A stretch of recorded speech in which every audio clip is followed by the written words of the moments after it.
have a feeling most of you have experienced art block. Simply put, the feeling of being unmotivated or uninspired to create art despite an innate desire to. Whether because it is your main hobby, you have a project you're working on, or because you rely on it for income. Art block is incredibly frustrating because a majority of the time it's entirely a mental barrier. You can have a perfect setup with a pristine sketchbook and all of your favorite tools and still not be able to make anything. It can be made even more frustrating when you can remember a time, probably not very far in the past, where you could draw no matter what. I was in high school for 3 years, and in that time I filled 11 sketchbooks, with most taking between a month and a half to 4 to 5 months each. And these were not small sketchbooks by any means. Most were 60 or more sheets, and I finished these while in school while working a job. I became a full-time art YouTuber about 2 years ago.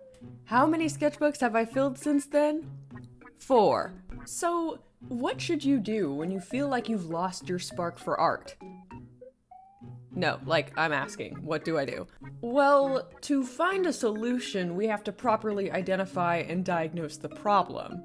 Art block is an extremely broad term. You can be art blocked because you are so motivated to make art that you've ran through all your ideas and now are struggling to pick something to draw. Or you can be art blocked because you are so unmotivated to make art that you haven't drawn in weeks.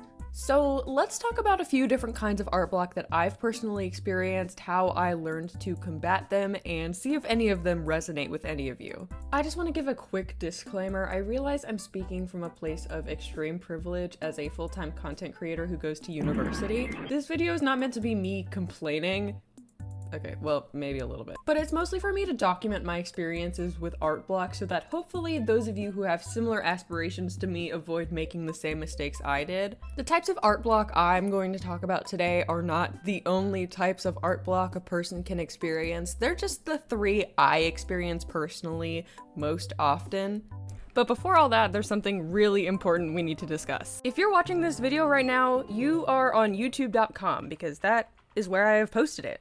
Whoa! If you've used YouTube or Instagram or TikTok or any other platform like that, there's a high chance you've encountered one or all of the following. AI slop videos, algo speak, where you have to censor words such as unalive to avoid demonetization, censorship of art for being unsafe for advertisers. I personally hardly post my art on Instagram and TikTok due to these issues, and I don't feel comfortable with my art being on these platforms. And if you are sick and tired of seeing the way our creativity is being stifled online, but you want the chance to connect with your community, then I highly recommend checking out Haven Social, an independent crowdfunded social media built on the foundation of being anti-AI, anti-surveillance, and anti-censorship. I actually reached out myself to Haven's founder in order to help him promote this site rather than being approached first after being recommended to him by my friend Will Wilderart. The two of us recently did a stream with Haven's founder William where we asked him a bunch of important questions about the site. That stream was 2 hours long, but because I like you, I'm going to go over all the most important, most interesting parts of what makes Haven worth supporting. For artists, Haven will be implementing free image poisoning.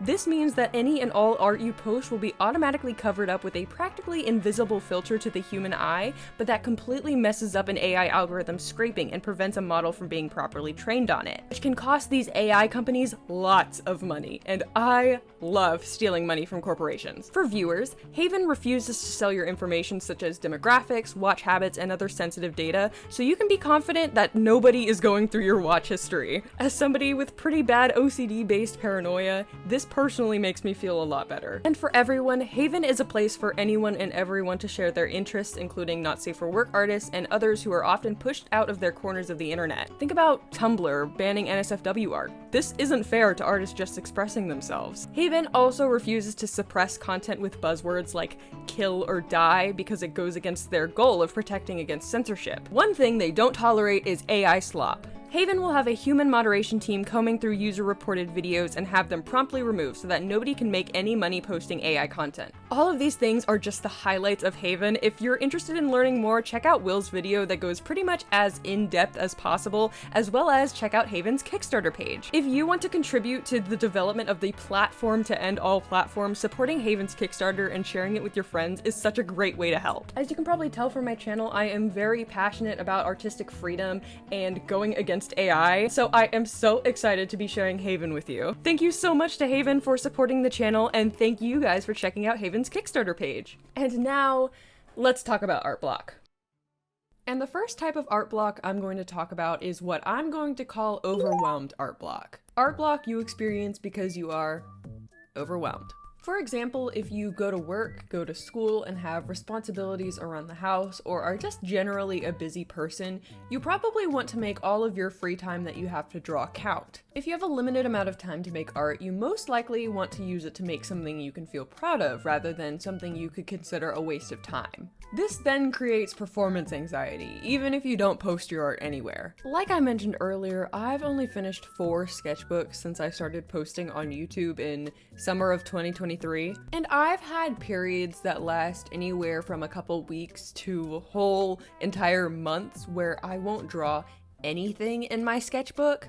Not because I don't want to, but because I believe that my time would be better spent working on art for YouTube. However, quite recently I have decided that filling sketchbooks is a priority for me. It's one of the main ways I get practice with skills that I'm not entirely used to. And so here are some ways I've found to combat overwhelmed art block. The main one is to make drawing as accessible as possible. When drawing requires a lot of setup, such as preparing tools, getting out a large sketchbook, etc., it makes it feel more like a chore than something you do to relieve stress and express your creativity. I definitely don't want to pull out my huge drawing tablet and plug it into my computer and make sure all the drivers are working correctly after I just got home from a long day at school. So what I've started doing to make art quote-unquote more accessible are things like carrying around a mini sketchbook. My main sketchbook is quite big and doesn't fit in every bag I have, and is also a little bit embarrassing to pull out in like the middle of class. So if I get the itch to draw but I don't want to pull out a book the size of a Bible, I pull out my little pocket sketchbook. I got this one from Five Below, but they sell them at Walmart, Target, anywhere with cheap little art supplies. And as you can tell, it's extremely poorly built, but that kind of relieves some of the performance anxiety that sometimes people can feel when drawing in their sketchbooks.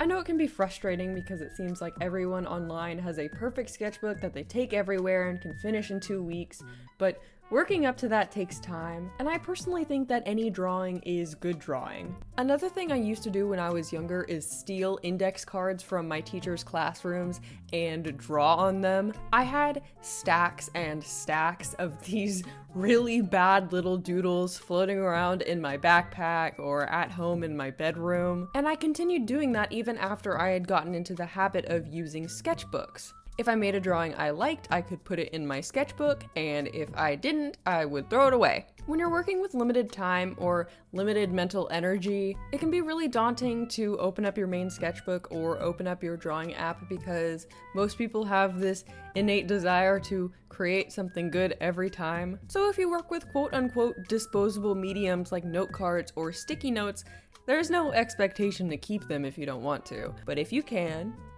tape them in your sketchbook and put little stickers around them if you want. If you're purely a digital artist, like you don't do any traditional art, I would recommend getting into it. But even if you don't, come here, I have a secret for you. You don't have to make full illustrations. Oh my god, I know that that's crazy. But if you have limited free time, it is extremely tempting to sit down and pump out an entire illustration with shading and line art and a background because you really want to make that limited time that you have count. But the only person making you do that is you. And I'm so sorry to say that. I needed to hear it just as much as you do, but you don't have to go 100% on every digital piece you make. You know that sometimes the only digital medium an artist has access to is a stationary tablet that isn't portable because iPad prices just keep going up. And so while I don't have a one-to-one digital solution for being able to carry around a little pocket sketchbook or a stack of note cards, though I still recommend that you do that, by the way. The way I found that helped a lot with this performance anxiety I felt over digital art is treating a file or a canvas more similarly to a sketchbook than a single piece. I use Procreate, which has a page assist function that turns a file into a sort of flip book, treating each layer or group as a single page. And so I can keep working on the same page if I want to, or I can go to the next one and never look at this page again. And since it's all in one place, I personally feel this sense of accomplishment when I fill out a bunch of pages, even if the drawings on them are objectively not the greatest quality. But sometimes, if you've been in a bit of an artistic funk, You need to prioritize quantity over quality. Like I said, if you've been in a rut, any drawing is good drawing. That being said, the next type of art block is a bit more specific, but that's why I think it's important to talk about, and that is performance art block. I would say I have performance art block when I have things that I want to draw that I don't, because I don't think I could make it into content and therefore can't justify the time spent on it. For example, it's quite common knowledge that outside of YouTube, I primarily do OCX Canon stuff. However, over the past couple of years, the amount of self-insert or OCX Canon art I did had dropped off significantly from before I started my channel because it wasn't stuff I thought anybody would want to see. So I spent more time making art I thought would be popular, such as fan art and redesigns. This is definitely common among artists who post on social media or who make money off of their art, but anybody could have performance art block. And while the solution seems simple at first, it really is more complicated than a lot of people want to admit. In the past, I've preached the idea that if you find yourself only making art for content and only thinking about things that other people would enjoy, that you need to embrace the to be cringe is to be free mindset. Essentially, the idea that you should release your inhibitions, feel the rain on your skin, and just draw whatever you feel like, no matter how palatable it may be for social media, with no expectation of having to post it. This is much easier said than done, however, even for somebody like me who has never felt much shame around indulging in things like self-inserts and OCX Canon. In reality, trying to figure out what it is you really want to draw deep down requires peeling back layers of cringe and cancel culture ideology, internalized shame and embarrassment, and fear of rejection from your peers who may look down on you. And that's a lot to ask of anyone. I just happen to have a personality that is admittedly quite self-absorbed. Ever since I was younger, I've never really cared that much what people think about me, and that has always extended into my art. I've always drawn things that I want to draw. For example, when I was younger, the main thing that I drew was My Little Pony X Wreck-It Ralph fan art, and while objectively I knew that that was kind of weird, I never really cared. And so I'm very fortunate to have grown up like that, where I never really developed this sense of shame around the type of things that I enjoy. But I know that that is not true for a lot of people, especially growing up in the age of the internet and TikTok art lore, where showing interest in things that are considered strange outside of the very specific niche internet circles that they're deemed appropriate in is looked down upon. I would encourage you to think really long and hard about the kind of content or art that you wish you could make, if that makes sense. For example, if you're primarily a fan artist, but you would really love to have some OCs that are super developed and everybody loves them, I'd encourage you to think about why something like that appeals to you, what you would do if you were in that situation. One of the ways I found that made making self-indulgent art easier was keeping a secret sketchbook separate from my main one. In my main sketchbook, I would do character design art, studies and practices, and generally anything I felt comfortable showing online and to my friends. But in my secret sketchbook, I would draw me and All Might kissing over and over and over again. It doesn't have to be something so risque as self-ship art. If you're known for doing realism and life studies and you really want to get into drawing anime but don't have the heart to pursue it out loud, a secret sketchbook can be exactly what you need to explore a different facet of your personality or interests without any pressure or expectation to show it to anybody. But just between you and me, I can promise that your interests are probably not as strange as you think. I took a huge gamble a few years ago and made a video talking about my self-inserts, and now it has over 1 million views. You don't have to do anything like that, but if there is something on your heart that you want to share with people, there is bound to be an audience. You miss 100% of the shots that you don't take. This last type of art block is probably something that every single artist has experienced. You have ideas, so many ideas, of things you want to make, pieces you want to create, but when the time actually comes to sit down and create it, you make something that is completely different from what you imagined. You had an idea above your skill level, and you couldn't execute. Trust me, I've been there. This phenomena I'm dubbing developmental or skill issue art block can be described as constantly having ideas for drawings that would require skills you don't feel are developed enough. This most often means things like composition, posing, backgrounds, colors, etc. And I'm gonna hold your hand when I say this.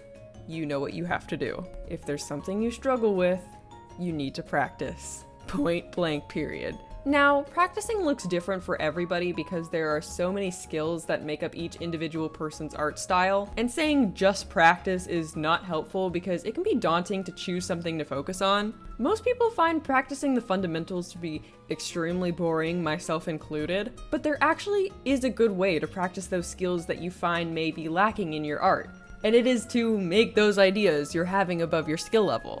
They may look bad at first, they may look absolutely terrible at first, but every single piece that you make that you may look back on and cringe at is a stepping stone to getting to the skill level you want to be at. I'll give a very recent example. One of my New Year's resolutions was to make more full pieces with coloring, rendering, and backgrounds. And this was the first one I made this year. It's not bad by any means, but I'm going to pick it apart just to show you what I'm talking about. The background is pretty sloppy and has weird perspective. The lighting is a bit muddy because I'm not the greatest with light sources. The colors on my OC's outfit blend together, and I'm not the proudest of their faces because I had to draw them at a weird angle. But now that I know these things, I have a list of skills I can go out of my way to practice by looking up tutorials. Background rendering, lighting and composition, planes of the face, or I could just ignore all that and move on to the next piece. The choice is completely yours. Nobody is making you practice anything. If you are completely fine with the skill level you are at,